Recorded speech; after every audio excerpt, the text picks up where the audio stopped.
Obviously a very frustrating loss. We battled, but not able to make the plays, not able to get the stops. And it is really frustrating, and we're trying to continue to fight, continue to work, continue to stay together. But it's a challenge for sure. So we got to bounce back tomorrow and try and be a little bit better and a little bit smarter than we were tonight. But this one hurts. Coach, Khalil played one of his best games this season tonight. Kind of stopped the bleeding after their big run to open the second half. What do you think he did well tonight? And was that kind of the plan to get him going on the offensive end? I mean, the plan is to get everybody going on the offensive end. The issue that we have right now is we can't stop anybody on the defensive end. And a team, our program has been, known for its ability to defend and get stops, and we haven't been able to do that all year. And it's certainly frustrating. I thought Khalil did a lot of really good things, made a lot of really good plays. We never really necessarily say, okay, we want to get this guy going per se. We want to have a really balanced offense. We want to make sure that the ball is getting to the right people in the right places, and we trust that guys will be able to step up and make some shots. And, he was the guy that was the recipient of a lot of that tonight. Andy, it seems like Youngstown State would provide a lot of matchup issues and some troubles there, just with their size and guys that can guard multiple positions. Did you feel that, it was tough to guard all those guys at the same size and kind of guys that can go down in the post like that? Yeah, I mean, that's been every game so far in the Horizon League, we don't do a good job of defending our paint. That's what I just said to these guys. I could see if we were defending the paint like crazy and they made some threes, or we were taking away all the threes and they were scoring in the paint. It's like right now it feels like any way people want it, they can get it on the offensive side. And, I think some of it comes down to detail. I think some of it comes down to urgency. I think some of it comes down to fatigue. Our guys are getting they're fighting, they're battling, but they're playing against the bigger, faster, stronger guys. And you got to be able to maybe think first. You got to be able to hit first. But guys are, I think, a little bit fatigued at times. And part of that's we haven't been able to really, even though it's now February, we missed so much time in the beginning of the year that we've been kind of playing catch up all year. And it's hard because, these back-to-backs, guys play a lot of minutes, and then it's hard to push them, on Monday and Tuesday because their bodies are still recovering. And it's been a real challenge for us. And I think it's, affected our ability down the stretch of games or maybe even in second halves. Well, Andy, for a team that's searching for wins, I would think you're happy with the energy, at least. I know you mentioned and touched on it right there. It seemed like you really did come out on fire, actually. Yeah, we've started games well. We haven't started second halves well, but we've started games well. And, it's a credit to our guys. This has been a challenge on many levels, on the court, off the court. And they continue to fight. And that's, what you want out of your team. As a coach, I want them to experience some success with the fight. I want them to be able to, make those one or two plays that happen at some point in time during the course of a game that, swing the game in someone else's favor. Like I want those things to happen for us. And we haven't been able to get it. We haven't been able to do it. But we're not going to stop fighting. We're not going to stop pushing them. We're not going to keep challenging them to be better because we still have games to be played and we still have the opportunity to put our jersey on. So we're going to keep fighting as best we can until someone tells us we can't anymore. Coach, is there anything you can attribute to this early second half struggles? I don't know. We got to try and figure that out. Obviously, I think Youngstown State, Northern Kentucky, those guys came out and were really aggressive. Attacking the rim, getting the ball in the paint in those halves. I thought against Wright State in the second half last Saturday, we kind of came out and had some of our energy, but then weren't able to sustain it.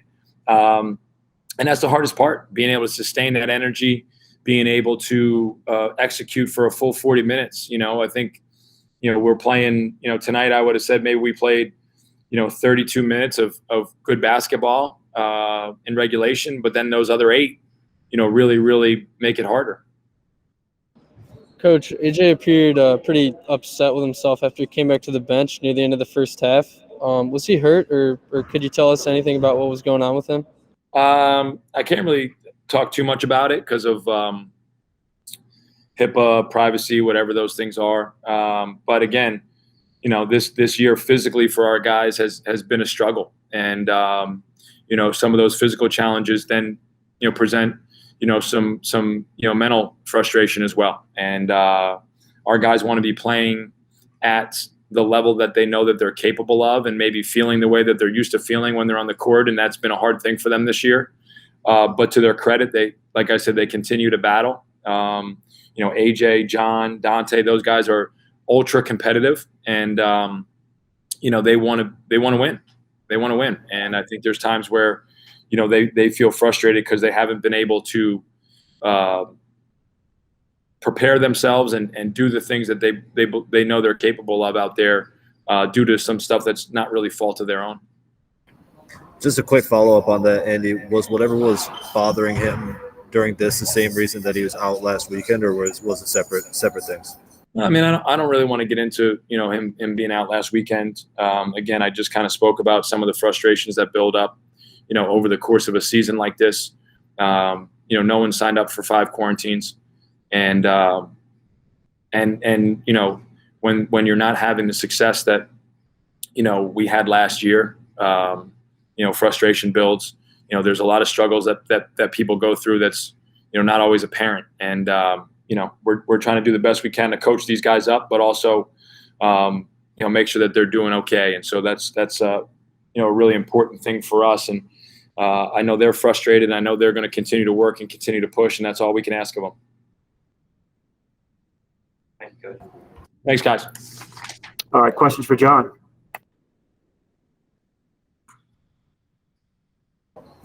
John, I'm curious about the look to tie the game there at the end of the second half. Did that kind of break down exactly how you thought it would? Were you concerned that they were going to follow you again? I guess what was kind of your thought process there? Actually, when I had I think it was 1.7 on the clock, I was just, trying to figure out where I was going to get my little space of, time to get the shot off. But when I seen 2.8, I knew that I would have time to, maybe even take a dribble to get a shot off. So when I seen 2.8 on the clock, I felt pretty good.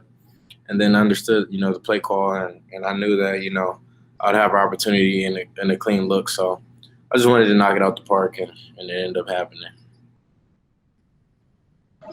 John, this team has lost a lot of close games, probably about 4 by 5 or 6 points in this league.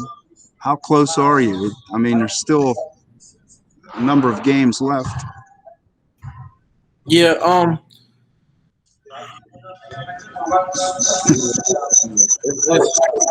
we're right there. We're right there, and it gets frustrating sometimes because, Coach Toole says to us a lot is, the difference is in the details, and the game could be won on inches. So, understanding, coming from, a lot of success that we had last year, or being in a position to understanding how valuable each possession or getting stops is key to understanding, we play hard. So, I don't ever expect us to not be into a game. I don't care what league we're in. I don't care who we're playing, But there's a time where you have to push, and you have to be as focused as possible and as detailed as possible. And you have to empty the tank. And we're too comfortable right now. I think we're not there yet mentally and physically to understand that, when that time is to empty that tank to finish out a ball game. And, like I said, it sometimes comes with experience and just understanding, the opportunity you have at hand. I'm always a big proponent of giving, the moment what the moment requires. And so, we have to understand that, it's a privilege to play the game, and to be in these positions, we have to take advantage of those. John, do you feel like the responsibility to kind of pass off that message falls on you and some of the other seniors, maybe some of the guys who obviously experienced that success last year? but know how hard it was to achieve that. You know what I'm saying? Like, know how hard it can be to be at a level that you want to be at. Yes, at the end of the day, like I'm really hard on myself, and I'm not happy at the the way I played today. I think I left a lot of points on the floor tonight. A couple good looks at the rim that I should have capitalized on, and just understanding that we have to, us as leaders, us as seniors, we have to make sure we show these guys, and what I mean by these guys are the young guys and the new guys, how to win, And so I'm really hard on myself and the other leaders about that because, some of these guys are, this is their first time playing college basketball. They don't understand, what it takes to win, how you have to practice, things of that nature. So yeah, I'm always trying to relay this message. I'm always trying to, play as hard as I can for as long as I can, exhaust myself, sacrifice myself for the team, so that they know that they can rely on me. And so, like I said, I'm really hard on myself.